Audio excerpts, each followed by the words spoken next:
TaxAct is here anytime you want to easily file your taxes. TaxAct is here for the early birds who like to knock them out as soon as the season opens. And for the procrastinators who like to wait until the very last minute. TaxAct is also here for the middlers who file right in the middle of tax season. No one ever talks about the middlers, but TaxAct sees you, and TaxAct respects you. TaxAct, let's get them over with.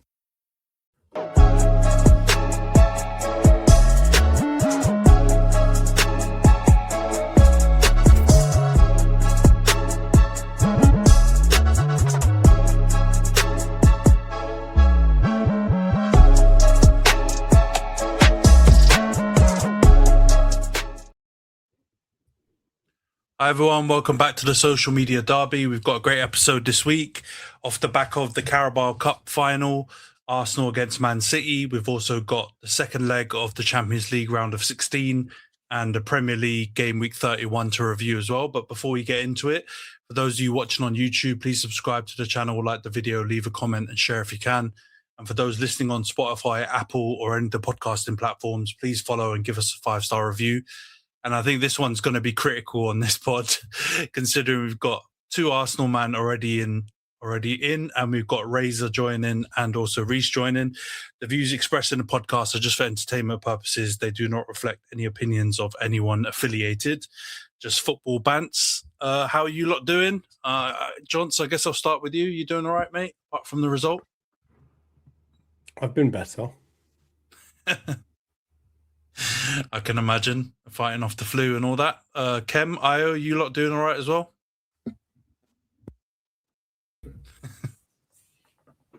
No, I second what Johnny said as well. I'm all good, bro. All good. Man's masked up. Yeah, well, Razor and Rhys will be joining soon, but we have only one place to start with. Carabao Cup final, Arsenal 0, Man City 2. 2 goals, 2 headers from Nico O'Reilly in the second half. Safe to say, Jonty, very disappointing result, disappointing performance. What did you make of the game? I know we should go through the Leverkusen game, but let's start with this one since it literally just happened a few hours ago. What did you make of the game? Yeah, it actually started out okay, like in terms of the overall watchability of it. It actually looked all right. Like there was both teams were kind of coming out and trying to play at least, and it was relatively positive for us. It looked like we were getting kind of the better of it for the first probably 30 minutes. But yeah, I mean, it got worse as time went on. I think obviously the Havertz but the save, and then the one other thing that had like a really big effect on the game that I think maybe is probably going to be underplayed throughout all of this is the Hincapié yellow card.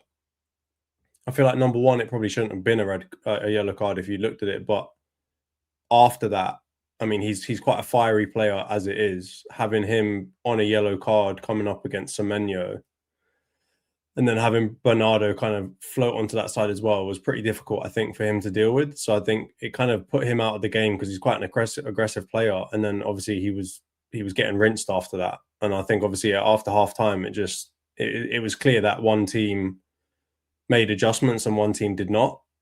And yeah, I mean, we don't even have to talk about Kepa's mistake for the goal because he made a mistake before that as well, where he comes flying out, gives away a free kick off of what was like a really weird decision and gets a yellow card for it. If the ref had played on, we probably would have been 1 down there already. He gets lucky on that. Semenyo slaps it over or wide of the post, and then he decides that's not enough. We need to do more stupidity. We need to really ruin it for the team, and he does an Andre Onana slap it into the feet of someone right there off of a pretty easy cross that he could have just kept caught. And then after that, it was just like they were already peppering us before that, right? They were already on top, but after that, it was just like, all right, well, this game kind of feels like it's over now. And then it was confirmed with the second goal from Nico O'Reilly, and then, I mean, I don't know how much there is to talk about after that. I mean, we can talk about, substitutions and this, that, and the other. But when you're 2-0 down in the fucking 70th minute or whatever in a Carabao Cup final, he ain't coming back from that, especially not against Pep and not against his City team. So it was kind of that was it at that point, and I don't really care what happened after that. We were never going to get back in the game. So Yeah, disappointing result, disappointing match from a performance point of view. But I can't say that we deserved anything from it. We didn't. Yeah, I think that's fair. I think the Nkapie point is a fair one, but I think you could also say something similar about Kusanov, right? He got a yellow fairly early on as well. I think it was maybe 10 minutes or 5 minutes after. And he's also a very aggressive player. And that just, I think ultimately the performance was also an issue. Like he was able but he to deserved the yellow card though. No, yeah. I'm not talking about whether they deserved yellow cards or not. I'm just talking about them being in similar positions, having yellow cards in a game, both being pretty aggressive players, both having pretty difficult tasks, right? With players they were going up against. And yeah, one performed really well. One struggled after that. Io, you got anything? I will say one of them is facing Gyökeres. I was about to add to it when you just Not exactly a 1v1 team. Difficult task. It was. You know, I get told I'm too harsh on Gyökeres all the time, but I'm just saying these are not bums they're up against. They both had challenges. Of course, Semenyo, I would say, is very fairly a bigger challenge for a fullback than Gyökeres is for a centre back, but still, you know what I mean? One performed and was able to navigate that tricky situation, and one struggled a bit more. But yeah, Io, what did you make of the game, mate? Similar to Jonts, or you've got anything else different to add? Yeah, no, actually, it was they're definitely more aligned than I thought we'd be based off the group chat. So I'd see that I've kind of got through to him eventually. But I think I think we were just poor, man. It was, I think, from the 35th minute onwards, it was just disappointing. Yeah, I completely agree with Kepa. I don't know what he was doing with Doku before then. Yeah, like there was a mistake boiling. It was a matter of like if, not when type of thing.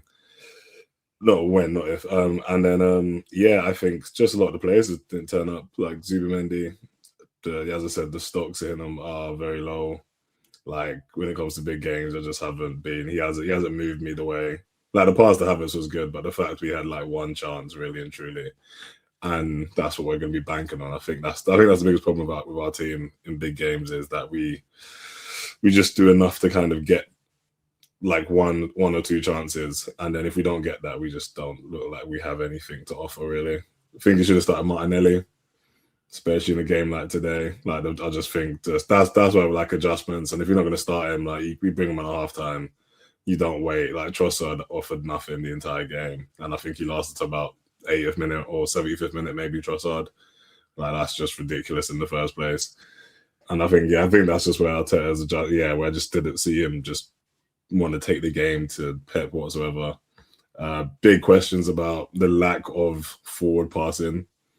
Because, as you can see, City just pressed to their 4 and he literally couldn't get a ball over to Rice and Zubia pretty much hiding. And then obviously the ball should be going to our fullbacks or to our wingers, but Kepa had no confidence to ping it out to them whatsoever. Like that's where Raya would have been a lot better. So I think, it was just a lot of things that just didn't work out well. And sadly, as an Arsenal fan, that scar tissue is real. It was to see a loss in the final. It was sad, but man, I think City are just they're inevitable. Pep in the finals is always a problem. So I think we can't be too surprised how they performed, but they deserve to beat us. We didn't look good. Saka, poor game again. There's got some quite. It's concerning how bad he's been the last few weeks, if not months. And then man, it was tough. It was a tough watch. It was sad. As I said, leaving, having to walk back to Highbury and Islington, trying to cover up the Arsenal shirt was not a fun feeling. You know what I mean? It was would have loved to walk there screaming from the top of my lungs, but it's just more so sadness, and it's a feeling that I've felt many times, unfortunately, in my lifetime. So it was sad. It wasn't good. Yeah, I hear you. Khem, as a non-Arsenal and non-City kind of should be neutral fan watching it, do you reckon, because this was a topic in a group chat, I think we got to, reopen the discussion around it.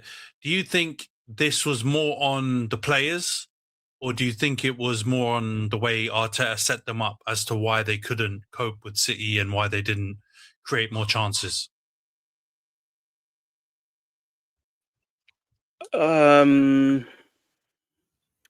Both.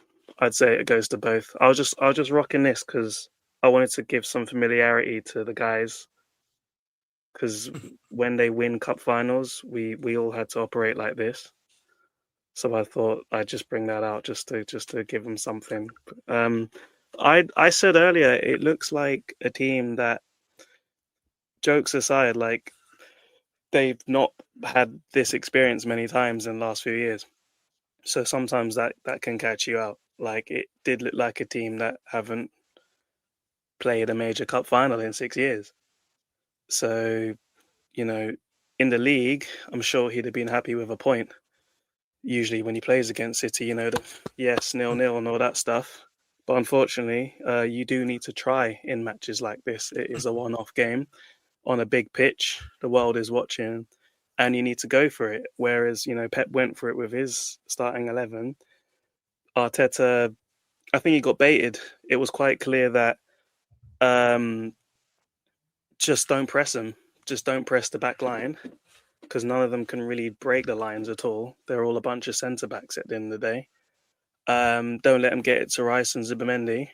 And then they will struggle. Now, I'm sure that they'll correct that for when they play each other in the league. But for this one-off game, that was fun. I loved it. So it's always going to be an Arteta because he's not proven that he can win at all. And then the players themselves, they didn't get up for the occasion. They did look like they were deer in headlights, especially in that second half. Because we have to remember, it's not the strongest City team. Last season was diabolical, so we could probably say this might be the second or third worst team Pep's managed.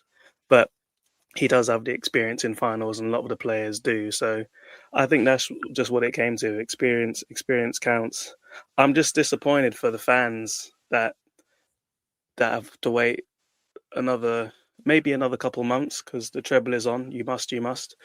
But to still have to wait so long to see even a goal in the final it's got to be so demoralising because I thought it was 2018, but they actually beat you 3-0 in that final. So you have to go as far back as 17 just to see last time you even got a goal in the final. So it's got to hurt, man. But, maybe if they close the stadiums because the old prices are up, then you might have a chance, when they lock everyone down again. But tactically, I think the master just outclassed the student one more time before he calls it a day and rides off into the sunset before their charges finally come through, allegedly. But I enjoyed it. It was a fantastic hate watch. This pod could have gone either way, and it's gone the right way. Look at Rhys. Good to see you, man. I thought I'd rock this today. Are we allowing monologues on a non-Liverpool segment from Khem? I just wanted to. I want Razor to come on. I wanted to delay. I'll turn my volume down and wait another 5 minutes. I wanted to delay it a little bit for some of the guys, just so that they can get their point across. But feel free. You can chime in if you want to contest anything I've said. I don't think I've said anything outlandish. I thought you were just outclassed and you were lacking experience, apart from Declan Rice, but his final was for West Ham, obviously. But most of the players haven't really experienced this moment. No, Rhys, you're correct about that. Yeah, Rhys, do you Khem turned that one question into about 7-minute answer. But Rhys, I think the question was, do you think this was on Arteta? Or do you think this is the players letting him down? Or do you think, I think Khem's answer was essentially sitting on the fence, both. Do you think one was like a bigger letdown than the other? Do you think the players let them down, the team down more? Or do you think Arteta let the players down with his tactics? What do you reckon the final and the defeat boiled down to, Rhys? I wouldn't solely put it down on Arteta. I just think Arsenal didn't offer too much after the first 20 minutes going forwards. City, I think that after they soaked up a lot, I think they soaked up a bit of pressure. And then after that, especially the second half, Arsenal were a bit absent. So you do sort of put it on Arteta because goalkeeper, I do think Kepa did cost, especially the first goal. He was at fault. But the players do have to sort of stand up and be counted. I don't think they were that threatening. And after their first 2 or 3 chances. So I think they let the occasion maybe get to them a bit more than what City did, and the pressure was on Arsenal. Like, let's not get it twisted. I think that whole they haven't won a trophy thing, and obviously the Premier League is pretty much on, but I think that kind of thing, like final at Wembley, and the pressure for Arteta to maybe bring home something more than an FA Cup might have got to the players and Arteta. So I think Pep managed that final very well. Obviously Nico Riley's standout performance. I thought Cherky played really well as well, and I think they did well to just sort of lock down Arsenal's midfield. So I just think tactically, I wouldn't blame Arteta, but I can see sort of where he's got it wrong. And I think you just have to learn from it and then maybe use it to carry on with the rest of the season and see where you go. But they can't let this sort of stop them in their tracks from what they're trying to do. Like, it's a final, get over it, you lost. Move on, man. But I was happy to see the Kepa and Havertz tears always. But I could have told Arteta. Any Chelsea fan could have told Arteta about Kepa's Wembley final performances and sort of how they just don't work. I think he's only won one final, particularly for Chelsea against Arsenal. So I think maybe he should have, dropped Kepa out, man. I don't even know how this guy's still. He's an agent. He was an agent, bro. Yeah. He's an agent. You know what I was thinking about the entire time? The only problem is after I left the pub, sitting with Razor, I just remember getting back to pre-season and Razor saying 5 million for Kepa as a backup was a great signing in our transfer window. And it was triggering me inside. And I was like, I'm not going to bring it up right now because apart from the game, it was a good time to pod. But I remember vividly pre-season, a lot of Kepa for 5 million as a backup was seen as a great piece of business, and it just triggered me so much inside. How do you think I feel? We paid 80 million for him, bro. Yeah, it's mad that he's the most expensive goalkeeper in the world, bro. Like, it is. Oh man, yeah, he's an agent. Stole a living.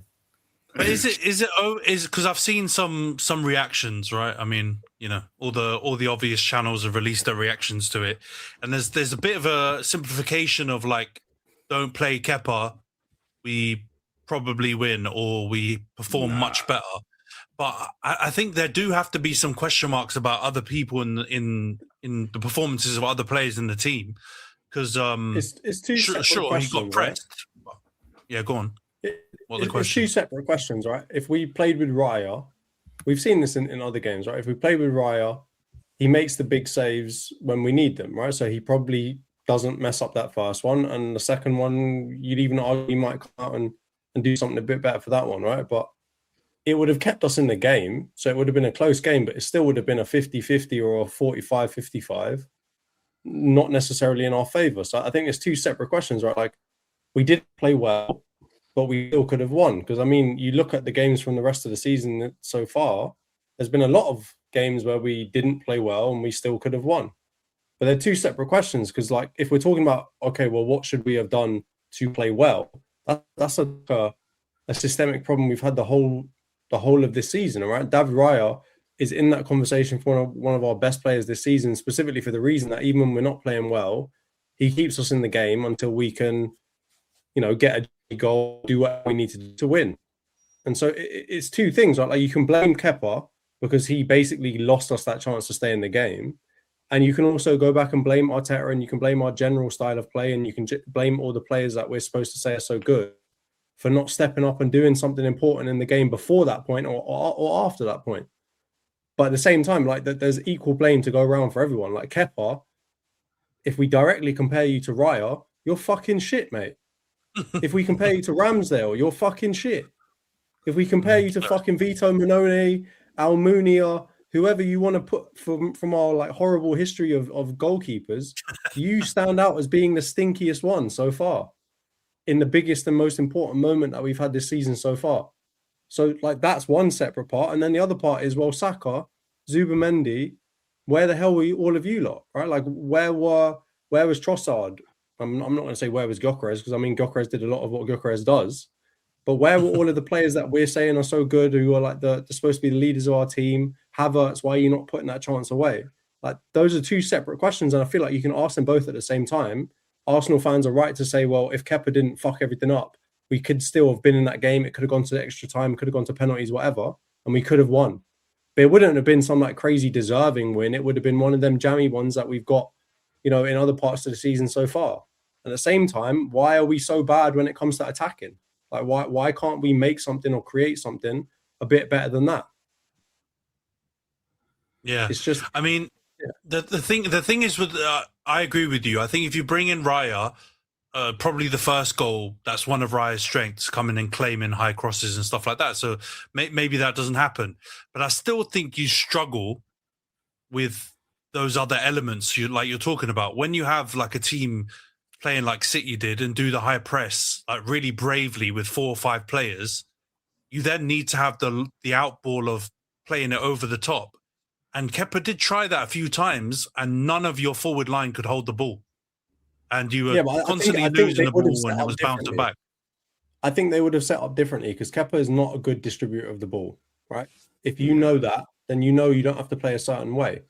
And let's be honest, Gabriel and Saliba are not exactly great distributors of the ball either. They want to play it off to Zubimendi. They want to play it off to one of our right or left backs for them to kind of progress the ball in their own way. So I feel like when you set up with Kepa in goal, you're kind of limiting yourself to play a certain way. And that is what it essentially became, which was fucking hoofball from the first minute. If you play David Raya, maybe you get some of those fast breaks that we look at. We're always talking about Raya. Like, sometimes you need to settle down, bro, because he'll get the ball off of like them attacking us, and then he'll come out and just throw it and launch it to someone, and we'll be like, yo, relax the ball a little bit and calm down. But that is exactly maybe the thing that would have actually made a difference in this game, right? We could have pressed, or we could have broken on them a bit more effectively than we did if we had someone like that in goal. So I'm not going to say like it's the most crucial part of our style, but if you look at Kepa and Raya, they're different goalkeepers. And when you look at the way that we play and how important Raya is to that structure, you can understand why, well, by playing Kepa in that position, knowing what he can and cannot do, you've kind of relegated us to do a certain type of football, which was clearly not fucking working at all. Yeah, no, I agree with that, but I think that it's not solely down to him, because when you have a team, my point is not really around Kepa, around what I was trying to say, which is when you have someone doing an aggressive high press on you, playing the ball over the top is one of the most effective ways to break the press. And it wasn't solely down to his distribution being shocking. The players in the attacking third were not holding the ball up. They didn't win any of their duels, or very few of their duels. And if they didn't win the duel, they very rarely won the second balls. Right? So the ball just kept coming back constantly. We rarely do. I don't know how much you watch us, but we rarely do. And there was a large part of that game where they didn't press us, where they just said, well, actually, you can have the ball and try what you want. And there's like screenshots going around of them just staying off of us. And that's why I say, again, of our like back 4 or 5, Raya is usually actually the best one on the ball out of all of them in terms of being able to distribute the ball where he wants to. And had he actually been on the ball, maybe they would have pressed us high and we would have been able to break on them. But there was large parts of that game where they just said, you know what, you can have the ball because I know what you're going to do. You're just going to launch it and no one's going to win the second ball. And that was the only thing that I was going to say, like with Havertz, the only good thing about starting him is that actually he was one player that could potentially try and do that, right? He got a couple of flick-ons here and there, but we were never winning that second ball. No, yeah. I mean, he was flicking it onto one player or another player sometimes, but there were no one was going after it afterwards, right? He flicked it onto Trossard, and then Trossard's got fucking lead in his shoes and just hammers it into fucking nowhere. They were all I think the thing with Raya, if he does play though, is that he can ping it out to the fullbacks. Like Kepa just refused to do that. There was amount of times, like literally, Ben White or Hincapi would just be standing there. Like Raya would absolutely ping it and just put it straight to their chest or right into their foot. Like Kepa's refusal to he could only hoof it up to the top to Gyökeres or Havertz. That was his distribution over the top to break the press. So that's why I see we're happy with that, because as you said, we didn't win the second balls, we barely won the first header, so it's never going to work. So that's why they could just have that 4 just in front of us. And Gabriel and Saliba on the ball aren't pretty. And then Rice and Zubi were non-existent, to be fair for me. But I think in terms of back to your question, I think in terms of blame for me, I'm going 50% Arteta and then 50% distributed to the rest of the team. just because obviously. So basically the same way that you usually distribute the blame, then, yeah. No. Like, no, because the thing for me is like he can see it, man. Like you can see how that game was going. Like you have to make that adjustment. As I said, like from 40th minute, like you had to, as you said, the Nketiah yellow card completely changed the way he was going to play. He completely changed the way he started playing football. He completely became so hesitant. He couldn't get too tight on Semenyo. Him going forward basically became like he was offering nothing. It's like just switch that, get rid of it, and then you could see the press that they had on us. You had to figure that out some way. Like you could have people saying, "Oh, yeah, you don't take the risk." We had to try something. We had to try something different. We had no ideas that entire second half, and then to not bring any subs on to about the 75th minute when the game was not going our way whatsoever. Like I just think that's poor management. And then obviously the players have to do their job as well. And obviously when they came on, nobody did pretty much anything. Like even the Calafiori came on and he hit the post, had a header that could have scored as well. So it's just like if these changes, if they came earlier, you could have put a bit more pressure on to City, but it just did not work. And that's why I was like, the lack of adjustments was just alarming to me for him to just watch that and be happy watching that. And I guess just hoping that we get a lucky chance or a lucky break. But then obviously, yeah, him putting Kepa in goal as well, that's come back to bite him to bite him in the backside. Pause. And just decisions like that. And I think that's where he's the manager. The other thing that really kills me about all of this, right, is like you know when we came out for the second half, right, they were just dominating the ball, right? Like they were just piling on the pressure over and over again. And it seemed like every single time we got a chance to slow the ball down and like to play it around the back and actually have some composure, we just hoofed it long. And one of the main players that I was really upset that he played in this way is like what I'm expecting from Zubimendi is that he's going to come and kind of sit in the middle of the back two, get the ball off of them, and then try and spray it out to either the left back, the right back, or Rice making some sort of run in the middle, or maybe the 10 comes short. Rice makes a run round them, etc., and play a little bit like that. But it didn't seem like he was even coming and showing for the ball. It was like one of the centre backs would get it, and then he would just kind of stand in the same spot that he was in already on the halfway line somewhere. And I'm just thinking, what are you doing, bro? Like, come back. If that were Rodri, if that was somebody else, that like a Jorginho, even from previous times gone by, and shown and said, you know what, give it to me. Yeah, let me distribute it. But what I was seeing was Rice end up being like the first phase midfielder. Yeah. They were playing the ball into him, and let's be honest, Rice can drive with the ball. He can run with it. He's not the first phase guy. As soon as he hits a certain speed, you need people running off him so that he can play little balls here and there. But it wasn't happening, and then ended up being just like Zubimendi was like a passenger, kind of like running forward and then running backwards and then running forward and then running backwards to try and support these runs from other people. But he wasn't ever getting on the ball and doing anything with it himself. And that's why, like, first half, we had to take one of those fucking chances, man. Like, even there was one where it was a half chance, don't get me wrong. But, like, the one where Saka cuts in, he takes, like, one too many touches and then ends up having to play it backwards. I'm just like, bro, someone's got to do something, like, special here because we're not going to win this game. Like, if we keep playing like this, we're going to leave it up to the margins. And let's be honest, on a man-for-man basis, their attack is better than ours. You saw Cherki doing kick-ups. You saw fucking Semenyo rinsing Nketiah. They've got a better attack than us. And if we just want to take it down to a shootout, we're going to fucking lose. If we have to take it down to even relying on a goalkeeper, we're going to fucking lose. Because apparently James Trafford is even better than Kepa, despite his 80 million price tag. James Trafford, he's crying in the changing rooms because he can't get on the pitch. Even he is showing Kepa what levels are. And he's like fucking 22, bro. No, it's Zubi, bro. You're right. But Zubi in big games, bro. He goes hiding, bro. Like he's done it too many times this season. It's not even that though. I think we've talked about it before on the pod, and Khem should know this as well because obviously they were, chasing him until he chose the mountains over Merseyside. But thank God. Yeah, I think the profiling idea of Zubi is that he's going to be a bit of a dictator, like Jonty mentioned about Jorginho. Get on the ball, control the tempo, keep things ticking over. But I think we've talked about it on the pod before. He's actually done way better, box crashing, scoring goals, doing some of the things that you've looked at Rice being like the main key pillar of your team doing. And do you know whose fault that is? he doesn't seem like he's someone who wants to do that, get on the ball, dictate it. It's or at least I haven't Southgate's seen fault. it for him. It's Southgate's fault because Zubimendi came on for an injured Rodri against Southgate and looked like a Rodri. England let him look like that. Declan let him look like that. And that's why our stripper team went in for him, and then your stripper team paid for him. This is why MLS on the ball, he can pick that ball up and drive with it. That's like that. What you're saying, that first phase is exactly what, and that's why MLS in midfield makes more sense to me than the play next to Rice than Zubimendi ever does, bro. Like I just don't like this game. Even Norgard has more of a different profile to Rice, like to actually sit in that DM role.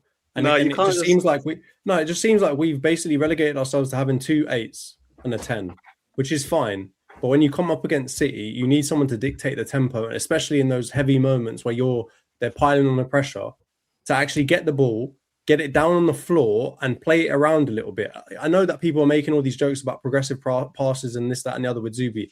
I honestly don't even give a fuck about that at this point. That's great when we're in let's say a more stable position within the game. But when we're like under the cosh, I need someone that's technical on the ball, that's going to come and show for it, take it off of Saliba and Gabriel, who are not the most comfortable centre-backs on the ball, and actually dictate and say, you know what, you lot just stay where you are. I'm going to run the play. I need a quarterback that's going to do that. And he's not showing that in the right moments. Like he has shown that in other games before, but I'm not trying to see these other profiles. Just choose one fucking profile and get really good at it and just do that, please. I don't need you to do 15 different profiles. And, this is where the Arteta part comes into it. It's like overthinking of it, like how we're going to play. I don't need that. Like even starting Havertz in the 10, that's an experimental thing that we've done a couple of times so far this season. It has looked promising at times, but we've never played it in a big game like this before. Right? I know that they've probably had a couple of games where we said, oh, it looks nice between like Havertz and Gyökeres. They look like they link up a bit better. And maybe that was what was shown in the first 10, 15 minutes. But after that, it was like, well, this doesn't feel like it's a tried and tested method for us to be doing this in a fucking Carabao Cup final against the second or the other best team in this league. Like we need to do try. And that's why I know I'm going to take pelters for this, but this actually felt like a game where Odegaard would have made some sort of sense. Like somebody is going to get on the ball and dominate the ball a little bit, even if it's not the way I want it to be. And he's going to do stupid fucking dinks every 5 seconds and do weird little cutbacks and touch the ball way too much. At least there's someone that's going to get on a ball with some sort of technical ability that's going to play it around and settle the ball down when we need it to be settled down. But instead, we've got Rice. I'm sorry, that's not his profile. And I know that this is going to sound jokes to like a Chelsea fan and all these other people, because it feels like none of the profiles that anybody tries to fit Rice into is his perfect profile, right? We try and say he's a DM, and then everyone's like, oh, he's not a DM, don't compare him to Caicedo. Now we say, okay, he's an 8. Oh, but he's not an 8. He needs to be a box crusher. He needs to be getting forward like Frank Lampard. Like, bro, choose a fucking style and figure it out. I don't need him to be 8 different styles, bro. Yeah, so big up Stu Mac 89, who's been dropping comments in. I'm not going to read them all out because man goes in on Declan Rice. But what about the question marks about him? Because I don't think he had a great game in this one. I think he kind of bypassed him. I think he probably was made to look a little bit worse because Rodri had such a good game. Like Rodri really got on the ball, dominated, but also drove with it. Like, do you think there's any question marks that need to be put at Declan Rice in this game, or is it more focused on Zubi? Io, Jonty, the one who. Rice gets critiqued for sure. Like, I want to go as far as what Stu said in the comments. Definitely, I appreciate it, but yeah, no, Rice definitely gets. He didn't play well whatsoever. But again, when I'm seeing that MC in his name, I'm thinking, okay, buddy, and I'm seeing a light blue shirt in your picture. I might have to take a couple of things that you're saying with a pinch of salt, my friend. No, I hear it though. But yeah, I think in terms of he's literally playing. He's playing 2 roles. Like you said, he's playing 2 roles as one person because he's doing Zubi's job. He's trying to do Zubi's job at the same time, trying to do what he needs to do. Like he's taking on way too much. And yes, we can say we hype him up, or we say that he's amazing, which he is on his day. But like Zubi's literally a passenger, and he's not doing his job to literally. When it was obviously he shall not be named number 5, like the difference in what he did on the ball compared to what Zubi does on the ball next to Rice is night and day difference. And like that is what we needed. That's what Rice needs next to him, I think, that type of player. And I think that's what we thought Zubi was going to be. But obviously, yeah, like of course he compares what Rodri did, like it makes it look worse because obviously that's kind of like our comparable player.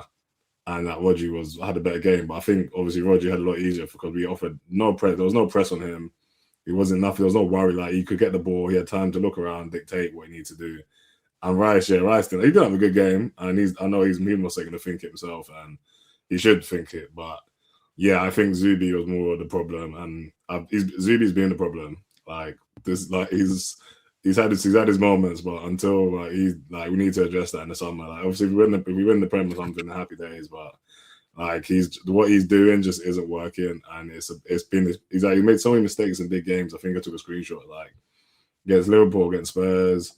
I think game of Champions, a game in the league as well. He's just done it. He does stupidness all the time. So until we fix that, as I said, like we've got the Bozo gene and a few players in this. Like the strain is in this team somewhere, and so it's Cameron hype. Fuck me.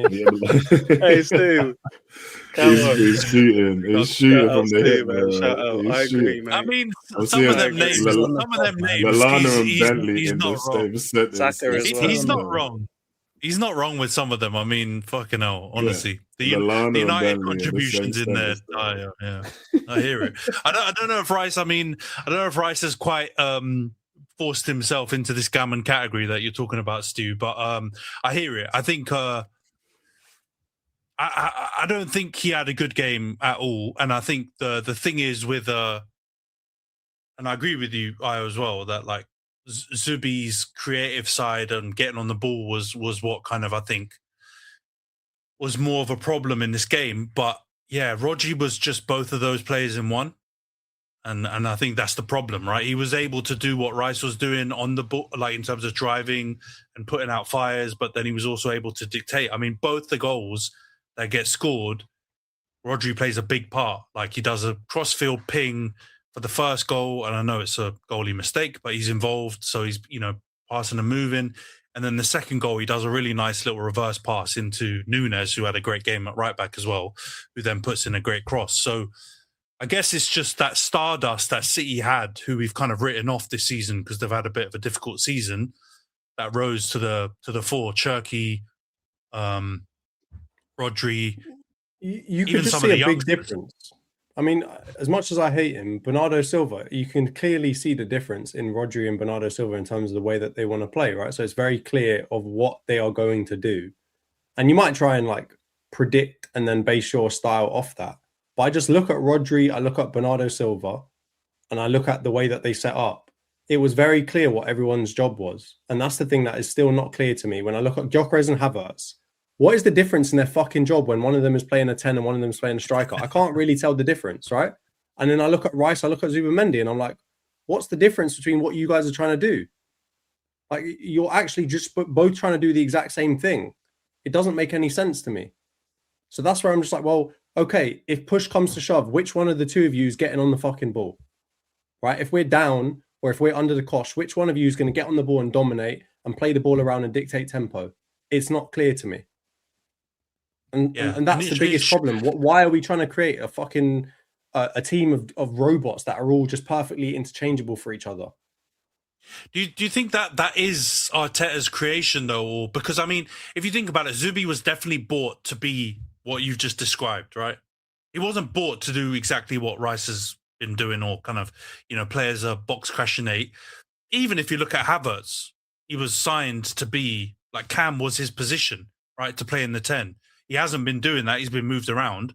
But like, do you think it's Arteta trying to force these guys to play a certain way? Or do you think that they are that's like their natural instinct? They want to play the way that they are currently playing in this team?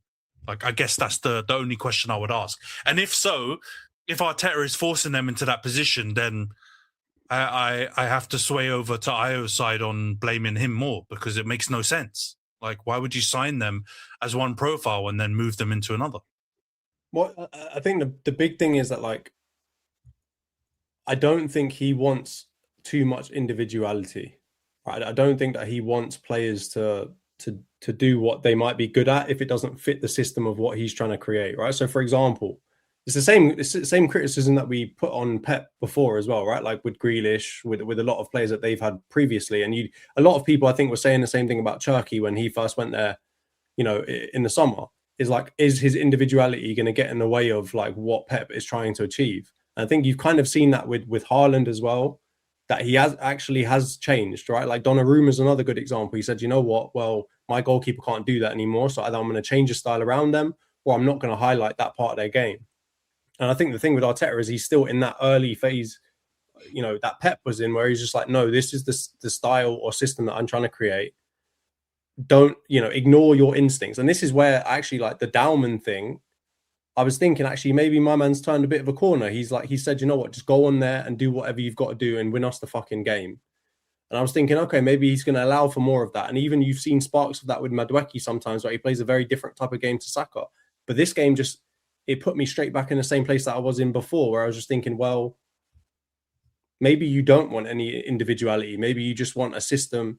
And that's why I say this whole robots thing. You just want, you know, everyone to play their exact role that you've carved out for them. And if they don't play that role, they're not getting on the pitch. And I think that's a big reason also why Eze has not always started earlier on in the league too, is that he wasn't playing exactly the way that Arteta wanted him to. So he's going to learn this by hook or by crook. He's going to learn the fucking hard way. Not all of your players are the exact same profile. And you're going to have to allow for some sort of flexibility to allow them to do what they've got to do. And if you haven't learned that from Eze, if you haven't learned it from Dowman, if you haven't learned it from some of the players that we've already had that have shown that this season, I don't know what it's going to take for you to fucking learn it. But learn it quickly, man. But this is why literally everything you just said has been what I have been saying for too many years. And this is exactly why Ethan's not. Added, yes. No, it's not. This is exactly what I've always said about the individuality thing. And this is why the young boys were a breath of fresh air, because they haven't been coached. They weren't being coached to not be themselves anymore. And that's why when they came to the team, they were just able to just play freely. Like last year, you saw it with Ethan, you saw it with MLS. Like they were young, they were free, they didn't have to worry about the system. And then you can see it now with, like, obviously Diamond's a lot younger, but he comes on, he's just playing. I think because he's just playing football. Like, he just wants to, that's how he plays football. He's free, he's not thinking, not overthinking it.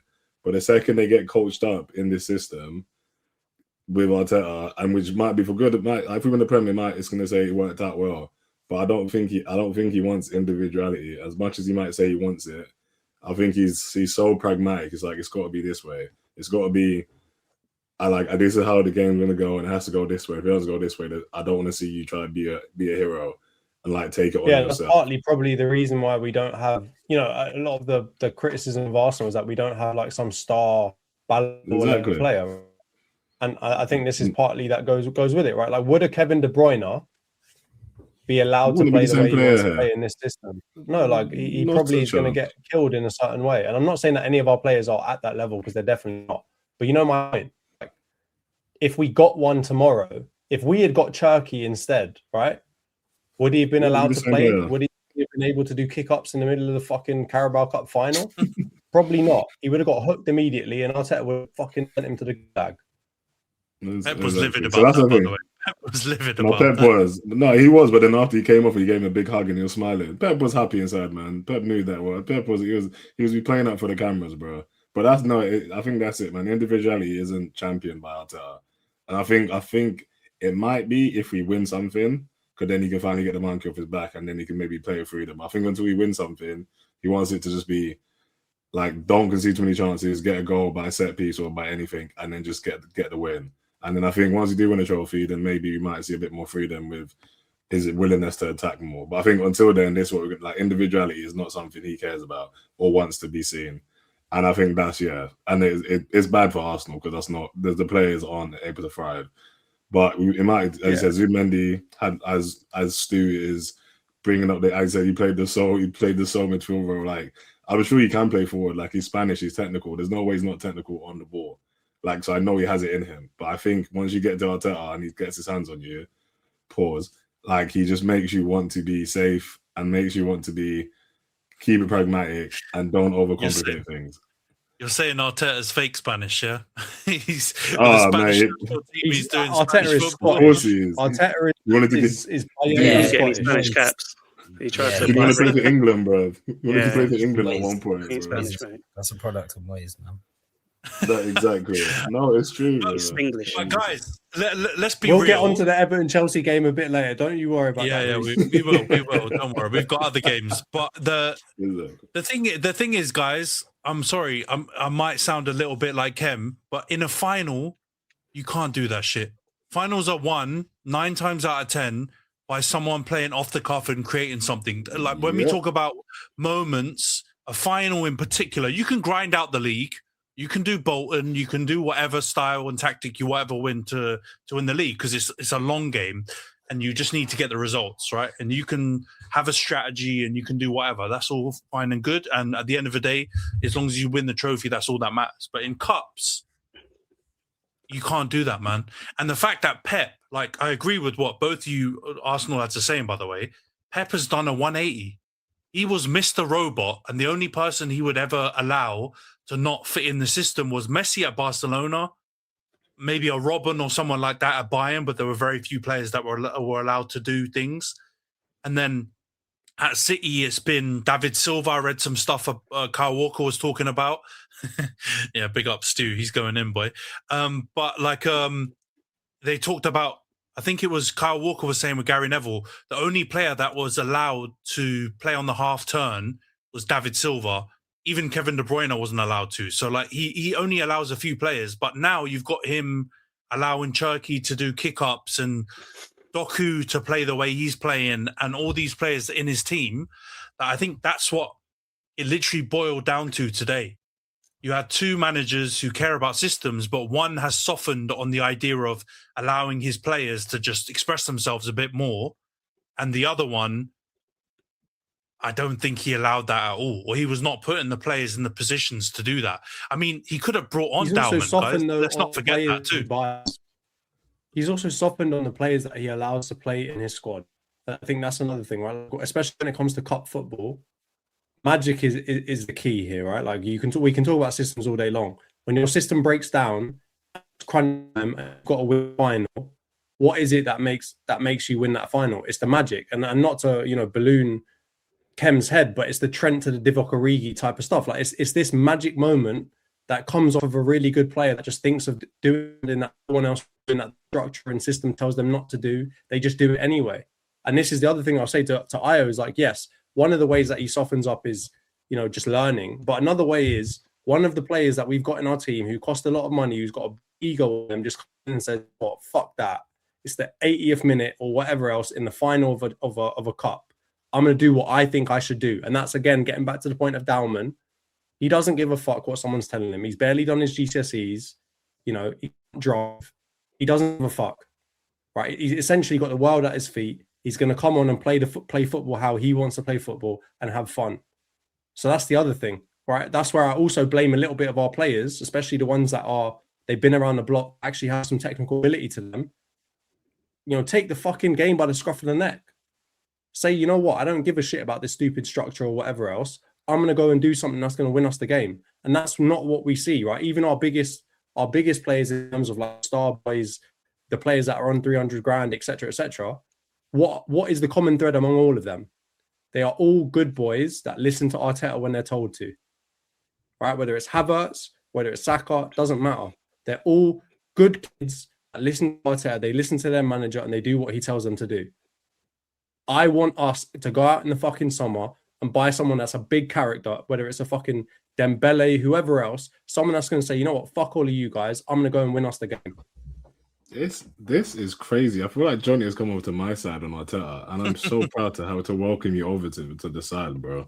Like, I recognize all the good things that he does for this team. I recognize that he's brought us up, right? And when it comes to getting to like a team that can fight, especially one that came from where we came from with Socrates and these man, I understand that what you need to do is raise the floor, to quote Khem's favorite saying, right? You got to raise the floor because you're only as good as your weakest man. I get that point. But when you get to these top levels, the margins are too thin. You can't rely entirely on structure unless you've got a fucking cheat code like the corners or whatever else, which is probably why we're in a position that we're in right now. You can't rely on that in a final. Because if that was wrong, what are you going to do? What's next? And if you don't have that individual quality in your team, those world beaters, those world-class players that no one's going to chat to, that are Ballon d'Or level, you can't do anything when your structure breaks down. And that showed today. Our structure did not work. Our normal system did not work. And we didn't have the magic to go and do something with the game. So is Starboy now a supernova then? Is he not the guy to do that? No, He's I'll just come out had, and he's say had it, a right? bad year, man. He's had a bad year. But man. I'll even come out and say it. He's never shown us in his time so far that he's going to go out there and score 4 goals in the game. And this is where when people compare him versus Foden and Palmer, the one thing that I always give to the other players is they have got that moment where at their very best, they look at inside, but they are nowhere near as consistent. They're nowhere near as consistent as him over a long period of time. Right. And so that's why I say Saka is always going to be one of our top 3 players. And I'm happy with that because you need players like that can be consistent. But at the same time, he should be the ceiling of our team. We need like genuine world-class people that can get to like that 10 out of 10 level. I'm sorry, you're never going to see Saka hit a 10 out of 10 level in a game. He's never going to get a foot mob score of 10 out of 10. Never going to get a sofa score of 10 out of 10. He's going to get 8.5s, 9s. He's going to get even some slightly higher every now and then. Are also available. Yeah, exactly. Opta, who are lying about long throws and this man, this and that. No, we'll give equal opportunities to all these, man. This is beautiful, man. But also, man, you lost to City. It's not like you lost to like someone that you should definitely beat, innit? Like you lost to the next best team in the league, so I guess you can have that. I think it's just experience, man. I think that's the big one. The manager. The subs, you've already said it. He took too long to make some changes. I'm surprised seeing Capier came out in the second half and maybe one of the midfielders. Or we could have just told someone to just stay man-to-man to Rodri. Just stuff like that you kind of think he could do. He didn't do. And that's where you fell short. Khem, the thing is, right, like that's why it's a bit of a chicken and the egg thing, right? And because Jonty's right. Like at the same time, Arteta can be blamed for not empowering the players or kind of doing some weird reverse psychology thing on them to try and get them to try and break the rules that he sets up in the system. But ultimately, it's down to the players to just say, you know what, in this game state, what the manager said is not working. Like, I think Roy Keane and all those old boys club on like overlap always say this all the time. And even Henry said it bare times. Like, they didn't listen to Wenger a lot of the time. They just were like, you know what, I'm just going to do this because in the game, this opportunity's come about and I have to take it. Right. And the players that he's got in the squad, he's either ousted the ones that would tell him to do one and just did stuff off the cuff, right? He got rid of most of those guys, or he goes out and he just goes out and buys the obedient players or the young. That's why he likes a lot of the young players because they'll eventually listen to what he has to say. And I get it from a managerial perspective, but you need to have players that can sense that moment when to do something. And I guess that's to Stu's other point where he's talking about Pep with Bayern and Barcelona and the final thirds where the creative spark would come. Even with those guys, I'm sure you guys have seen it. Henry's talking and Eto'o have talked about how like Pep would sub them if they weren't tracking back. And the only player that was allowed to not track back and do different things was Messi at Barcelona. So it's one of those things you just got to sense it. And unfortunately, Arsenal didn't sense it today. And City's players did, and they took it by the scruff of the neck and they went out and won that game. And Arsenal, whether it's empowering the players to do that more or getting other players, I don't know. Time will tell. Yeah, that's the thing. Like, I need to see us buy a Yaya Toure level player. I need to see us buy a Silva level player. When I see that, then I will trust that, you know, these men can break those rules and do what they need to do. And I think Stu's made a great point. Liverpool, United, Chelsea, Arsenal, we haven't gone out and signed, you know, good. We've signed good players, don't get me wrong, and really top of the class, like the next, you know, say the number 1 draft pick type of player, right? We've signed some of those, but then they're at a stage of their career where they are somewhat impressionable to become what you want them to become. But when do we go out and buy Mbappe? When do we go out and buy players like that? The last one I can think of is literally Haaland, who'd probably be in that category where you'd say, actually, well, if you ball any near Haaland in the 18-yard box, he's probably going to score, right? And he's not going to listen to whatever your fucking structure is. He's going to hammer it low and to the right and score. And that's the problem that I see. Is like everyone talks about the amount of money that's going on in the Premier League. That's fine. We haven't got the 200 million pound player that someone's bought. We haven't got the Ballon d'Or winning player. I don't think that. When was the last time we did that? Can you remember the last time an R9 Mbappe type player came to the Premier League? Stu also did mention the £1 billion though. We've spent £1 billion. Don't get me wrong. I'm not going to dispute that. But when we look at the players that we've signed on it, none of them have been the Mbappe, right? The closest thing we've got is literally Rhys, right? And he would be the English level Mbappe in terms of like gammon hype, and you're going to overpay for him and this, that, and the other. But when have we done that? When have Liverpool done that? Liverpool got the closest thing to that in terms of maybe Wirtz, because he was highly touted by other players. But even then, he's still at that impressionable level from my point of view, where he's that number one draft pick type of thing. And over time, he might get it trained out of him from playing in a hyper physical league. But yeah, like I need to see us also buy those types of players. It's not just a question, and I agree with you. We need to have those players that will take the game by the scruff of the neck. But at this point in time, I don't want Havertz to try to do that because he will fuck it up. I don't want Gyökeres to try to do that. He will fuck it up. I don't want Madueke to try to do that. He will fuck it up. I want someone that's actually well to try that.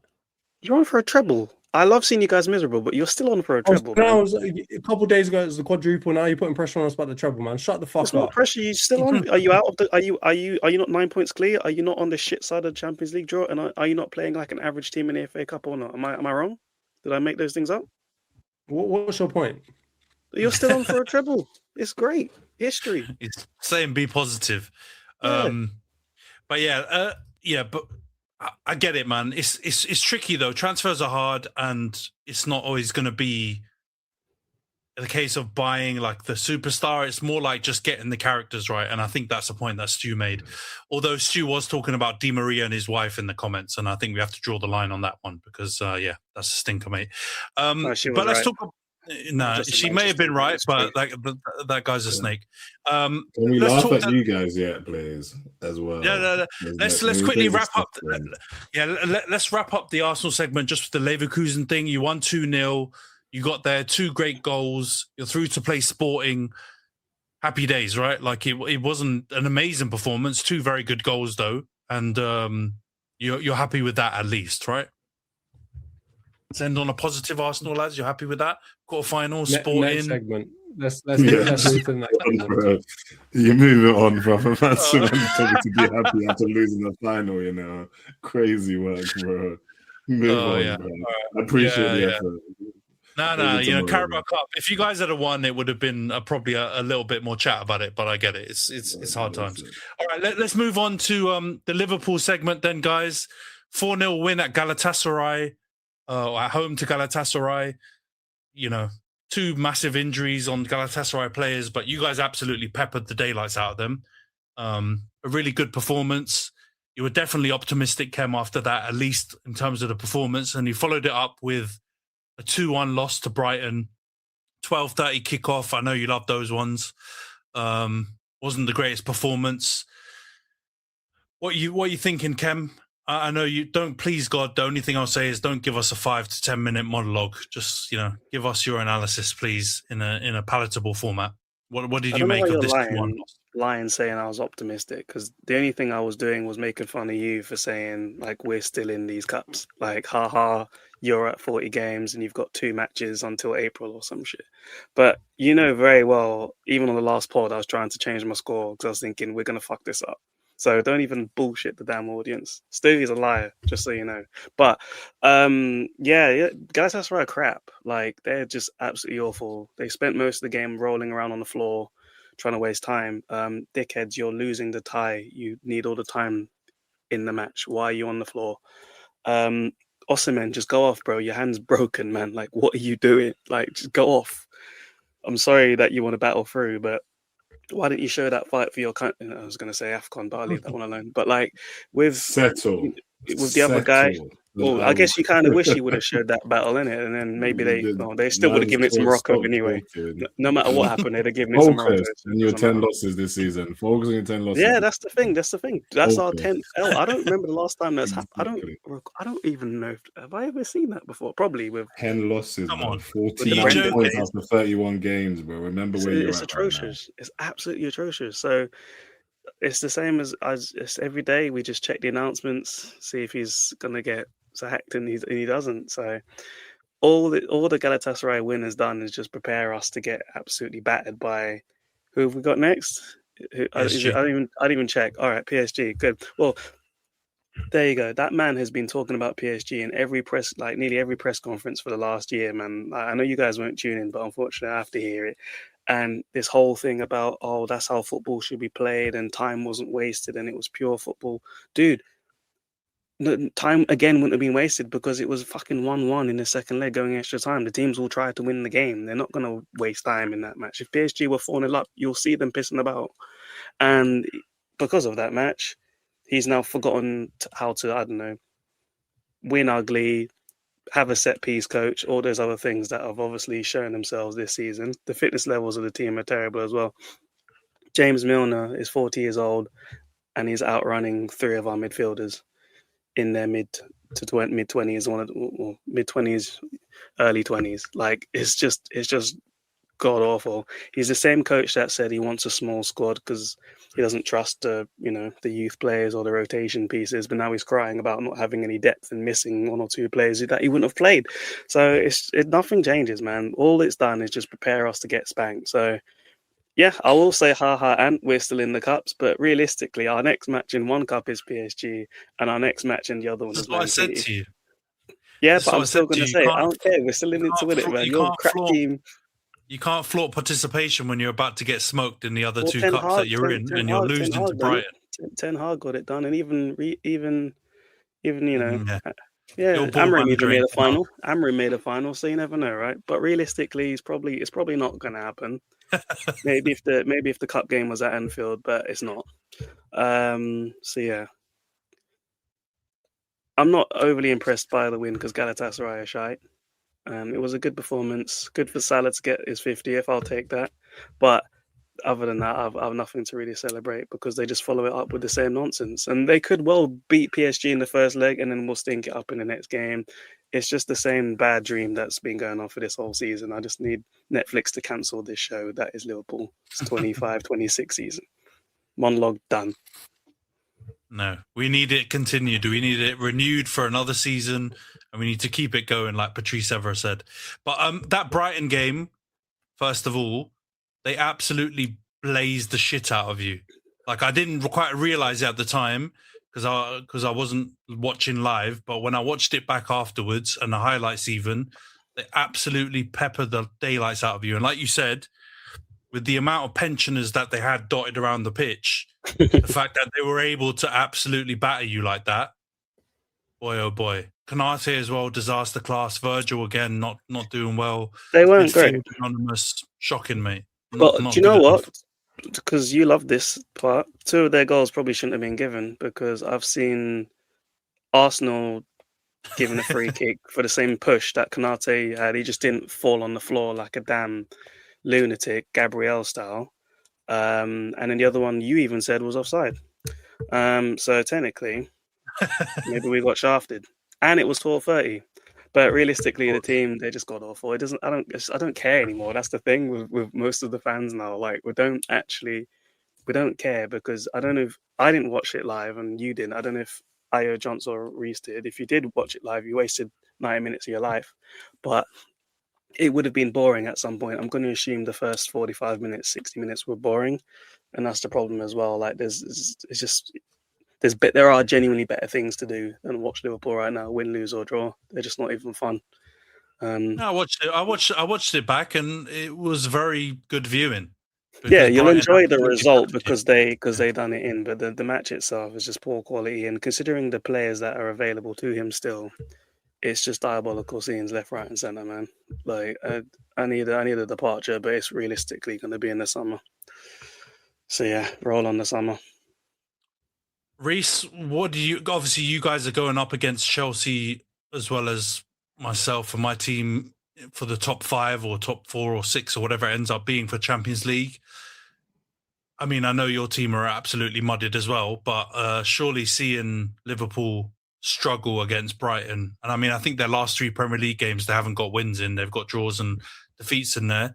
Does that give you a bit of hope that you can still kind of find your way into the top 5? Because it wasn't a good performance for them. Bro, we've conceded 12 goals in 4 games. Hope where? Tell me where it is. Tell me where you find this hope. I'm going to go get Liverpool it now. might be shitter than you. That's what I'm saying. Hope just might be that they might just be shitter than you. That's the hope that I think you got to hold on to. Yeah. I mean, if Liverpool can do us a favour, I'm here. But no, it's I guess who is worst at wanting? I don't know. The more Liverpool lose, I mean, we're not exactly likely to win, but I'll take it for now. They're still within distance, I suppose, but Arne Slot versus Liam Rosenior. We're just holding the door open for each other, and neither of our teams are walking through it. Yeah, like, you go first. Man. No, you go first. It's just, I don't know what the fuck. There's red and blue bum fights. You guys are really. I mean, but the Champions League race always kind of descends into this. I don't know why every season we always act like it's like, you know, going to be like high level stuff. Most of the time, the Champions League race is always kind of teams stumbling over each other. And then, you know, the team that doesn't F it up the most ends up getting the last spot. And this season's no different, right? I don't think you man are deep in it though, bro. It is 31 games played. They've not touched 50 points. This is Chelsea and Liverpool. What we this is unacceptable. It's beautiful, bro. It's beautiful. It is crazy. It is hilariously bad, bro. How can they not be on 50 points and it's 31 games played already? What are defending we doing champions, here? Defending champions. Defending champions. That's right, baby. Champions. We've seen. They said champions of Europe. This is. It's okay. We can. The thing is, we can tolerate this because we know our team will turn it around. Your teams are the ones that have been lacking for a while. You're over there, and you're 13 years no Prem, and you lot are 22. I don't know. I'm running out. But like, we're talking about today I've seen and now, Chelsea bro. win the league, come 10th, win the league again. I've seen us win the league, stink it up, come back. It's fine. It's okay. 48 and 49 points with 31 games played. You do have to say, right, like the drop off between the top, and I'm going to say this really in a strange way. The drop off from the top 3 to the rest of them is fucking awful. Right, like the amount of losses that 4th down to fucking 10th has is about the same. Like Liverpool have lost 10 games already this season. I don't mean this as a slight. Like it is fucking woeful at difference between that, let's say 4th to 7th to the rest of the mid-table teams. Like it really has been basically like 2-3 seasons. 2-3 teams have gone to the absolute top. Everyone else is just a fucking bomb fight in the middle. Like, because the difference between from fucking Brighton in 10th to Liverpool in 5th is 6 points, bro. we've got 7 games left, and there's a 6 point difference between 5th and 10th. I have a much bigger concern. Us after our first 5 wins here, them bullshit wins that we had, courtesy of like a ton of last minute goals and amazing free kicks. We'd be on pace for like 11th, man. I think we've won 9 games since then in the league. Like, I think in this calendar year we've won 3. Like, we're really bad.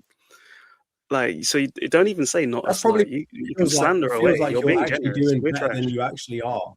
Because without those first 5 wins or whatever, you lot are fucking awful, and that's what feels like you're awful. But you're actually doing okay in the table. We didn't play well in any of those wins either. Worst title defense I've seen in a very long time. Obviously, we can't talk about one here. His club finished 10th after a title. No, I said one of the worst, but you've also spent 500 million to do this, man. So you know what I mean. Okay, well, Arsenal never. My point was remained. I already disclaimed it. I said we haven't won it. Arsenal so never gone back title defense. Go back to back, and you can talk about title defense. I don't had that, bro. You've never gone back. 500 million. You've never gone back to back. 9 points with 31 It games. is- Thierry and Patrick never went back to back. But bro, Plus like, 8 all goal right, difference. yeah. I mean, all the goal difference chat that I used to, hold in the group chat, boy, we're double digits plus, mate. You know what I mean? But it is bad, okay? It is bad. Yes, it's shocking. Whatever title you want to put on, I know Roy Keane said worst ever defense or whoever it was, but what I was saying is true. It's up there with one of the worst defenses that you. I mean, take away even the 500 million, right? Like that just makes it even look worse. But just take that aside, and you've just mentioned it. Like the biggest consecutive run of wins that you had are right at the beginning of the season, and that looks like a very isolated period. Io is right with that part. I was just crashing, but like it's true because at least you're honest. Because it's true. The expectations coming into this season were very high. We signed the top scorer from last season, or the second top scorer, sorry, to join the top scorer on the same team. And albeit for a centre back, they got most of the business that they expected to do done. Obviously, yes, there's just barring the tragedy, more or less coming into the season was high expectations, and they started off really well, even beating Arsenal as well. So have I think we might have been 5 points clear of you, or 3 to 5, something like that. So genuinely, you'd think the consensus was, wow, they're winning, and then they still haven't figured it out. Well, fast forward. We still haven't figured it out. Yeah, you still haven't. So on the basis of you've figured out less. You've somehow gone backwards in figuring things out. You've unlearned things. You've unlearned things that you already didn't know. It's bad. It's like doing worse in the calculator exam than the non-calculator exam. Like we're just so shit. So it's true. It is one of the worst title defenses based on the fact that we didn't lose too many players either. It was just Trent. It's not like there was a massive overall of the team where loads of them have left or retired. The manager was the same. A lot was the same. So yeah, you can have it on that one. It's god awful. And like I said, roll on the summer, please, and roll on the next segment as well. Fair enough. We'll put this one to bed. And I mean, it sounds like it's impossible considering how much we've just battered Liverpool. But we're going to go on to a team who's probably doing even worse. Chelsea. Back-to-back 3-0 defeats, 3-0 at home to PSG, 8-2 over 2 legs, and then get absolutely slapped by Everton at the Hill Dickinson on Saturday as well. Rhys, bro, my thoughts go out to you. This is bad times. He's waffling shit in the press conferences. He's noticing himself on the Jumbotron and then jumping out to go and try and chat to the players. It's not looking good, bruv. I know you're probably going to crash, but yeah, give us your thoughts on these 2 bad games, 2 defeats in a row, or 4 defeats in a row. It's not looking good. Yeah, I haven't really got much left anymore, man. I think I've used all my crash outs up. I'm on life support. Yeah, well, we'll start with probably what was one of the most embarrassing nights in our club history. The 3-0, 8-2, I think, washing by PSG.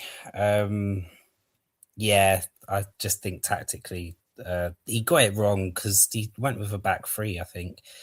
I think it was Sarr, Hato and Trev as a back 3, and he left Sarr to deal with Kvaratskhelia, which was funny because the first game started and I was just thinking, if we can just keep it tight 20 minutes, maybe nick a goal, we might be in. What happens? PSG go long. Kvaratskhelia ends up 1-on-1 with Sarr, and then the rest is history. And then it just probably went downhill from there, man. Yeah, just like from what I saw, we was just getting muddled up in midfield. Offered absolutely nothing going forward, and just PSG showed that maybe that win in the summer was a bit of a thing. Don't even know if I can dine out on that anymore. I might have to take that out my bio. That was bad. That was really bad. And it just, again, reflects on the decision-making from the people at the top, because in January, I think I said when Maresca got sacked, they pissed on the season. Lo and behold, it's March, and I'm feeling pretty pissed on right now. So yeah, it's dark. it's dark. I think Rosenior has to do something about this high line, because hell, I've never seen at Everton as well, like them break the lines so easily. Even in the first like 20-30 minutes, like Beto just looked like prime Yakubu. I know he was in the building, but yeah, maybe some of the spirit of that just like Prime Yakubu is a crazy comparison. That's Hey, not a compliment in any Yak, way. hey, that's because you don't know about the Yak. Respect. Put Back some in the fucking day. respect What do you mean on the Nigerian, Yak man? saying, Bro. "Feed the Yak and he shall score," my friend. I remember him doing one of the worst I misses of remember all the time Yak. in a World Cup. Exactly. That's the Yak I Yeah. remember, bro. Trust me. I don't. Yak's go. I'm Nigerian, fam. Yak's traumatized me because I don't know. I remember the Barclays, man. Yeah. Man. That's what I was Portsmouth, yeah. But the high line was just getting exposed all in the Everton game as well. We just looked awful. I think tactically he didn't really have much of an idea against Everton either. I think we had a couple of set pieces and Enzo had a chance. But yeah, it's just the second goal Everton scored as well. I don't know what the hell Sanchez was doing in goal. It's just so poor. Like, if you look at the squad, I was just thinking about it, and how have we actually made ourselves worse from last year than this year? If you look at some of the players we have, Sancho, I mean, I'd take him any day over Gittins and Garnacho. João Felix, the 40 million, I don't know where that went. Even with, I just think Jackson for Delap, like we've managed to actually come off the back of what happened, and because we basically got dragged into a top 4 race last year and we haven't improved the team. In fact, we're just going to finish worse than where we was. So it's just another indictment of this project and this whole thing not working. So there's no point crashing out because it's not really going to change anything. Like, if they sack Rosenior, at the end of the day, you have to look at the people that put him in charge, and then are they really going to turn around and in the first like 2-3 months of it going bad and say, oh yeah, we made a mistake, we're going to get rid of him? It's just not going to happen at the end of the day. I give him till December before we see Gary O'Neill in the dugout next season at Chelsea. So I can't hear. Is it John? No, I can't hear Jonty either. I think your audio's gone, bro. No, I'm muting my microphone. But I was going to say, isn't this kind of like the transfer strategy though? Because it's like, buy a young player, hope they work out. If they don't work out, try and sell them for money and buy another one, hope they work out. And the problem that you've got is that like you've been inflicted like or suffered from injuries, right? In terms of Colwell, losing him. I mean, I never rated him that much, but it seems like he's a pretty crucial part of your team. And then players like Caicedo, Cole Palmer, the players that were actually ones that you felt like had already proved themselves have kind of gone downhill a bit. So now that's why it feels like you're worse off than last year, because like all your best players from last year are not performing as well as they were. And then all those players that you try to like remove that a bit iffy, you've just replaced them with young players that have not been able to prove themselves at all, basically, right? Yeah, because we basically haven't improved. Like, if you look at the players that we got rid of last year, like you look at Jackson, he had 2 years at the club. And it's all about like, what's the word? The team cohesion. Like with the main players that we want to keep, and like the players that we had, like why not keep Jackson? He's had 2 years. Like Noni, I've never like said like he was always hit and miss with us, but Noni had 2 years on. Even Esteval or Pedro Neto, like he wasn't bad. Like he had a good sort of hit rate with Chelsea. So like, just why not keep these players and build the team? But instead what we've done is we've sold them off and then bought in, we've reset with the new experience, and now we've got to go again. So it's not going to work. Like, I think Delap, you could see the drop off there up front when you swap João Pedro with Delap. It's just, it's crazy. And it's just like, well, I think I saw. So I think it might have been Troy Deeney, but someone turned around and said Delap is basically that type of striker that needs to go from relegation to a mid-table club to learn his trade and then go to a top-tier club if he's going to make it. Like, because he ain't going to make it here, man. He ain't going to make it. I give it a season before he's out on loan or at Strasbourg, or maybe being sold. Yeah, he probably should have followed the same career path as João Pedro, right? Like from Watford to Brighton, prove yourself at Brighton, and then you can get a move to a big team where he's actually looking like he's pretty decent. Yeah, exactly. And it's just like we don't. The thing is, we don't have the patience as fans to watch these players and get the frustrations of the defensive mistakes and the lack of firepower going forward. You spent 2 billion and this is what you came back with from the shop. What the fuck? Like, I want a receipt. Like, where's my money gone? Like, this is crazy. So like, we need to have a think about how we're sort of running this policy now and what we actually want to do, because if we don't get top 4, what's that? They've been here for like 5 years now. That's three out of 5 seasons out of the top 4, and the first one it wasn't up to them that they didn't qualify for that. So if it's really one, so yeah, I think it's more just proving everyone's point that this doesn't work on any level. And you can have the young players, but you always have to supplement them with the ones that are experienced and that will win you trophies. Because, yeah, like, you're just going to end up this. Like, how many times are we going to get embarrassed by top teams when we play them? Like, I can, like, City, Arsenal constantly, like, losing to Liverpool. Like, it's just Man United going to Old Trafford, even in their banter phase, we're getting embarrassed by Man United. Like, this is, like, I'm just sick, like, and all the embarrassment from Rafinha. I just wish he would shut the fuck up. Someone mute his mic in the press conference, bruv. Or at least have someone from the PR team just say, look, don't say that again. Like, come on, mate.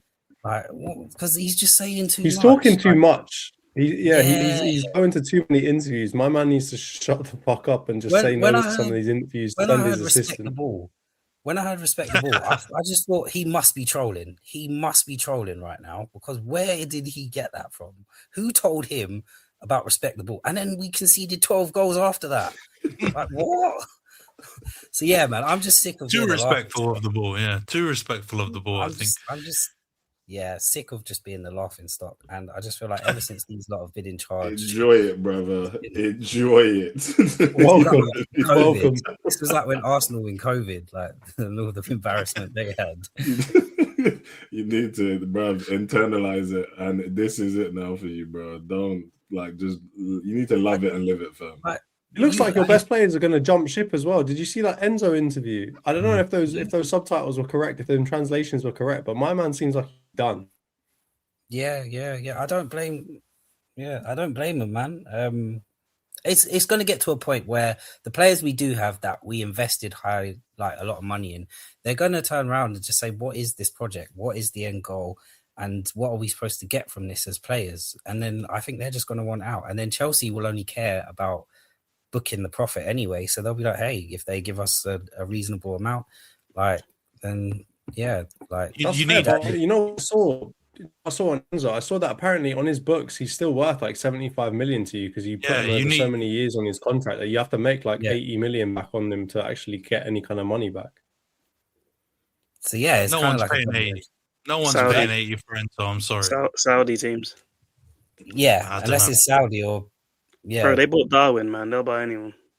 I can't even like seeing Jonty's thing. I can see Bell going to Chelsea in a couple of years' time to play in the lap. Can't even lie to you. There's a potential for that if Bell does. But that's what we also need to discuss. Barcola doing the Drogba celebration and man taking a piss, because you talk about being a laughing stock, but people are literally laughing at you, bro. They're dunking on their heads, bro. They're dunking on them right now, bro. It's beautiful. It's bad. It's crazy what they've actually turned us into. Like, it's mad. Like, the embarrassment I feel from this football club. Rhys, I need to ask you a question though, yeah, because you're talking about the players, but I actually think the thing that's caused the downfall, which you can put back on the board and all that lot, is the managers. You've gone from having Tuchel, even Pochettino, to Maresca and now Rhys. Don't forget Like- Potter. Oh yeah, Potter in between as well. If you had Tuchel and Pochettino, those two managers, I don't know what you man agree or not. Maybe I'm smoking something, but I reckon they could get more out of the players than obviously Rossinha and probably also Maresca. I think Pochettino and Tuchel, even though I know you've got some bad players in there or some young players, I reckon they could do better.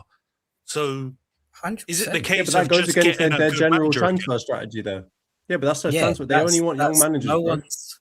Yeah, they No don't want one's managers that talk gonna- back. Yeah, exactly. No one is gonna like Poch said couldn't work under this board, like, and he walked away. One of the nicest guys in football that worked under Daniel Levy couldn't work with this board.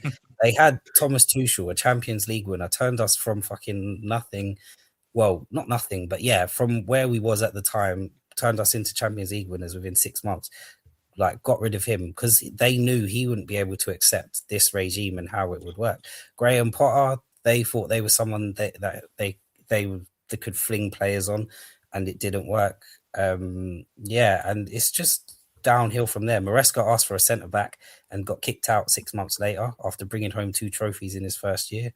But yeah, those are the ones, like, I feel like not so much Poch, but Maresca and Tuchel were probably the two that they fumbled. But no manager worth their salt is going to come and pick up this team because it's run from the top down by obviously the board of directors, Joe Shields and Kinetic, apparently.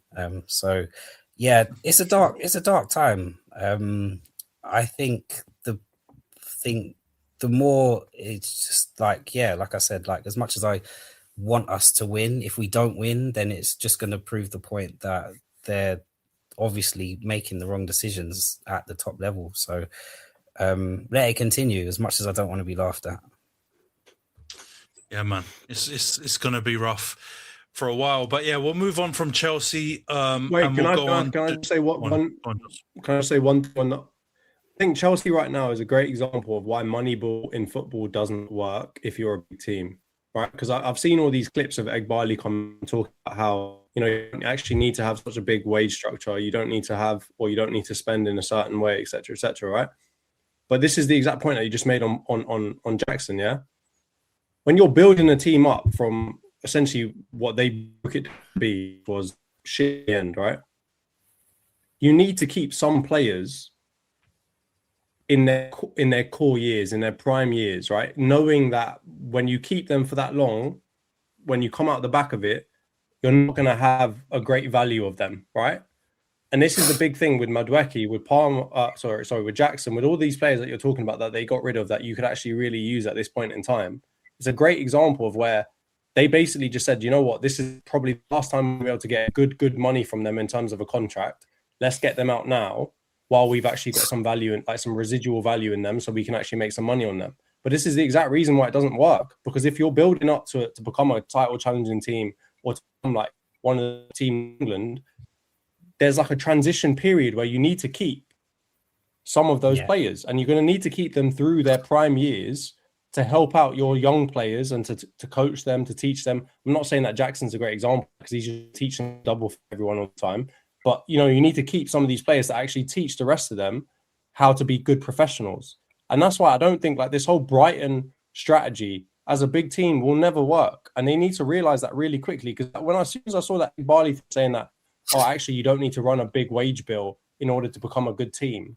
That's like one of the few stats in football that which actually seems to be relatively indisputable, in that the best teams tend to be the ones that run the highest wage bill over the longest amount of time.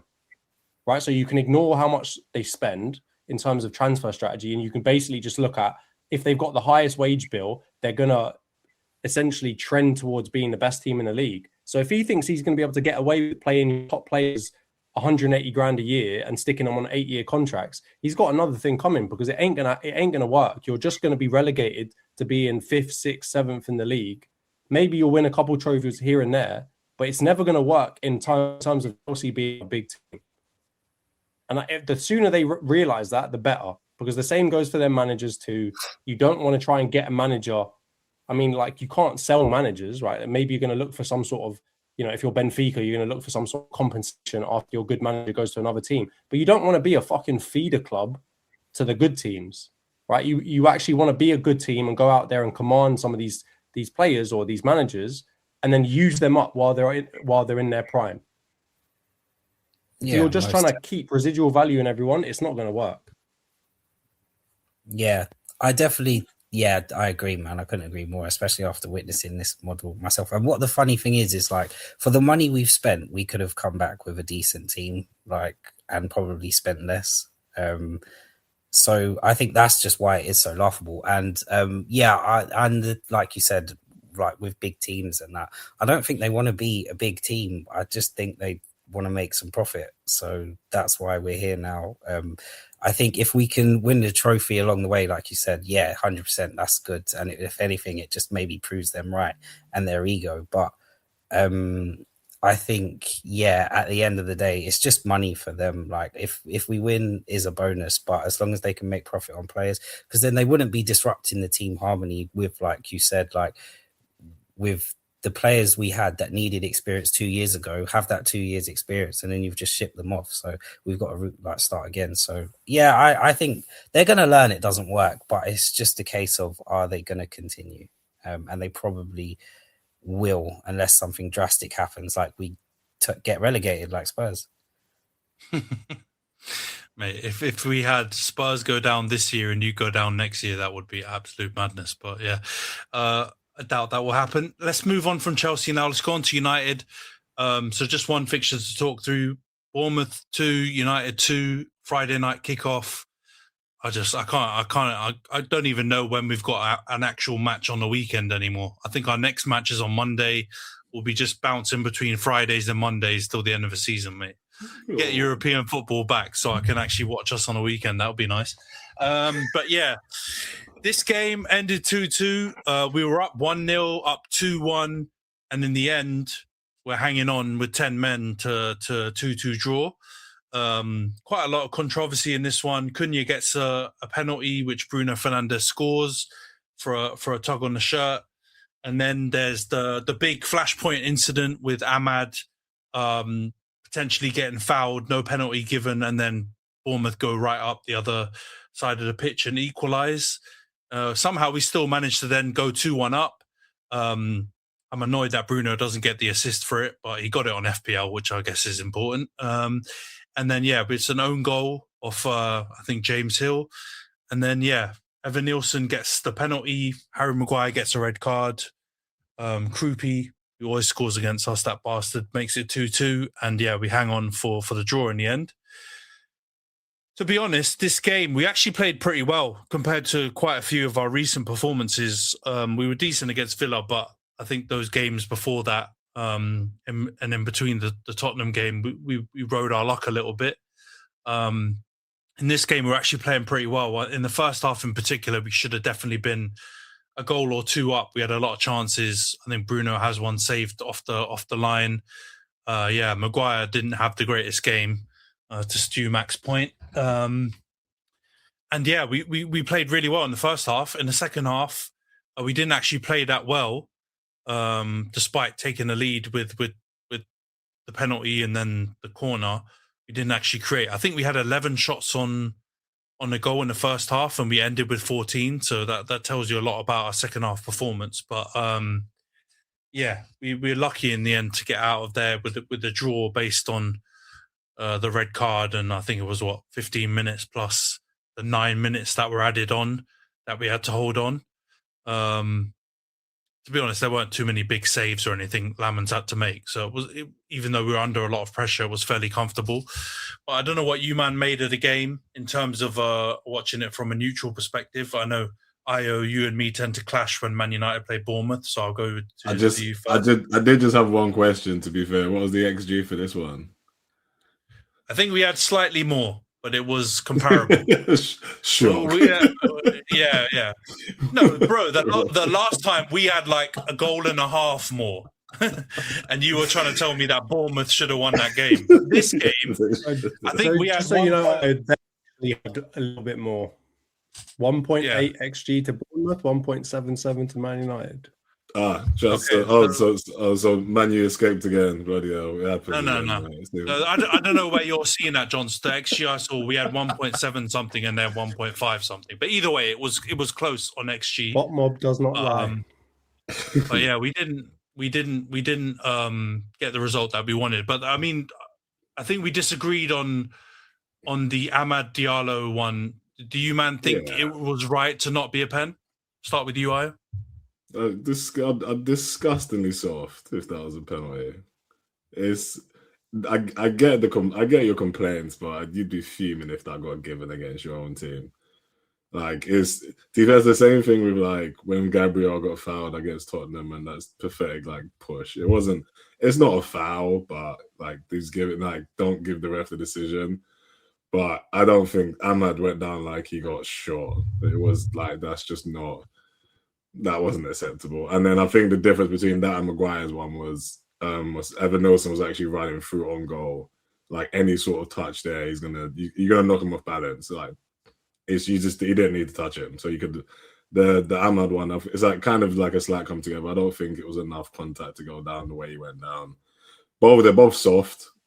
I can get the anger, but I think see people acting like it was like really egregious. I thought that was a bit too far for me. And yeah, I think you guys should just wrap it up, man. I think Bournemouth just have your number every now and then. I think these last couple of years, so I feel like it's a good game. It's a good game to watch. Bro, Iriola's played us 6 times, right, since he's been Bournemouth manager. I think he's got 2 or 3 wins and 3 draws. We've literally never beaten them when he's got your number. I think I saw some United fans trying to pull up a friendly match where we beat them in the US as the only thing we have against Bournemouth. But yeah, not great. But you know what? The Carrick point that he made was that he was actually talking about the Cunha penalty and the Ahmad one. And so he was saying, if you give the Cunha one, which I actually think Cunha was way more theatrical than Ahmad was, and he actually gave that pen, and then how could you not give the pen for something that was probably more contact, more pulling? There were a couple of different things Trufair was doing as opposed to Jimenez, and he was like, the referee hasn't applied the law or, done whatever it is, the rules, the same in the same match. I mean, even in the same 15, 20 minutes, he hasn't applied it the same. That's interesting. I didn't know that then. I didn't know he was doing that, but I think the Cunha one is more visible. You can see the shirt pull. Like it was so evident that he pulled it. So I think that's why. But I didn't know that's what Carrick was talking about. But I guess in that regards, then I can see kind of maybe that's why you could have given it. But I still think it would have been. I think they're both soft, but I think obviously you see Cunha's shirt getting pulled compared to the Ahmad one, where he just looks like he's looking to go down on any piece of contact. Yeah, I mean, Cunha absolutely cooked daylights out of that Jimenez on our right back. He was playing really well, to be fair. And even Ahmad had a decent game. I think he missed a couple of chances in the first half, him and Bruno, where we probably should have scored, but he was looking a lot more threatening than he had been in recent games. But yeah, man, what's it? 7 wins out of 10, 2 draws, one defeat in Carrick's time. We kind of got lucky considering Chelsea and Liverpool lost. I think the only result that went against us a bit was Villa winning, but Villa haven't been great recently, so we've still got a 1-point buffer on them. So yeah, not the worst result in the end, considering we were down to 10 men. But yeah, a long wait now until the next match. I think it's 24 days or whatever. I wouldn't be shocked if Khem's sending me messages daily, countdown until my next game, considering the useless stats he sends me directly. But yeah, Jonty, Rhys, Khem, any additional points you want to make on the United game? Obviously, it was the first game of the game week, so you all probably watched it on Friday. I feel like you complain about decisions, but as people have always told me, they even themselves out over the course of the season. So yeah, I don't think there's much you can complain about. And when you look at the game, it's not like you popped them off the pitch, to use Io's favourite term. So game's the game. Yeah, I think it was a draw in the end was probably fair based on how the second half went. I think Bournemouth definitely had a lot more of the ball in the second half and it evened out. You know who's a baller as well? I think you guys mentioned it in the group chat, but I think we haven't really talked about it that much on the pod. Alex Scott is a really good player, man. He was drifting around with the ball, just breezing past Casemiro, who I think had a pretty difficult match in this one, and he played really, really well. I wouldn't be shocked. Did he hit the bar or he hit the post as well with a crazy long bar. shot? Yeah, he hit the bar, bounced back off centre Lamens and went out for a corner. No, he's a really good player, man. He played really well. Khem, I know you always complain about me not coming and asking your opinion about United games. What did you make of this one? I didn't see it, but you guys get enough soft penalties recently, so I don't want to hear it. You've had fouls that were outside the box given as penalties, so I don't want to hear it, mate. Jonty's spot on when it says even you could have like 5 more ones go against you, and it still hasn't evened itself out with the amount of shit that goes your way. It's just residual Fergie tax coming from you, but I hear it. It's Stuart Atwell, man. He's a disgrace. I saw some Twitter handle go through every match that Stuart Atwell has officiated, and apparently we've had like 40-something yellow cards, and the opposition have had like 6 or 7. We've had like 2 or 3 red cards, and we officially haven't won any game that he's officiated. It's probably because he's the only ref not from the Greater Manchester area. I think he's from Liverpool, so I think you can take credit for that, you scumbag. But all right, let's go past the United part. Let's go. Yeah, true that. Let's go on to the prediction league and wrap the pod up. So yeah, we're not doing predictions this week because obviously we're heading to the international break. But I'll just give an update on the table after this week. So we have a new leader of the prediction league. Jonty's top with 111 points and 18 correct scores. Crazy week, 2 correct scores and pretty much points in all the games. Rhys has dropped down to second. He's got 107 points and 19 correct scores. Ayo has come back into the top 3. 103 points, 15 correct scores. Yeah, you pulled out Khem, your say my name. Khem, say my name. Say it. Say it. Say it with your chest now. He's changed his tagline now. He's a different man. He's lost it. Yeah, Khem has dropped down to 4th place with 100 points and 16 correct scores. Razor is in 5th with 96 points and 11 correct scores. I'm still in 6th with 93 points and 9 correct scores. And Nash is still bottom with 79 points and 12 correct scores. But yeah, a lot of movement in the prediction league. But we've obviously got no predictions now for a couple of weeks. So this will be what the table will be like. I don't think I've got a single point since the last pod. Actually, you had a diabolical one, bro. I remember shouting Centurion ages ago, and I'm still 100. Yeah. All I know is like 2 weeks. I think 2-3 weeks ago, and I remember I was on the pod and said you're battling with me and Razor. And you were at the time. You were. No, I know I would never. And then Rhys tried to mock me and said, "Oh, I'll fall off." Those 2 things spurred me on, and I said, "No." I said, "God forbid I'll be in the position ever again." So. All right, relax, bro. You're third. You're third. I've never heard this much chat come out of somebody who's fucking fighting for Champions League spots. It's a process. I should have changed my scores last week and just ditched the correct scores. I actually might have scored 1 point out of it. No, you need to just do what Io does and just copy me. Yeah, exactly. It's working for him. Not just you. He copies the person who's at the top of the league. That's my investigation. My investigation has come to that conclusion. So yeah, the alliance is no more. Yeah, okay. we might have to put a few safeguards in there to make sure we don't have any dodgy. Okay. 7 game weeks, boys, and you're gonna see what game week 38 brings, and I'm gonna be here smiling, bro. I'm proud of you.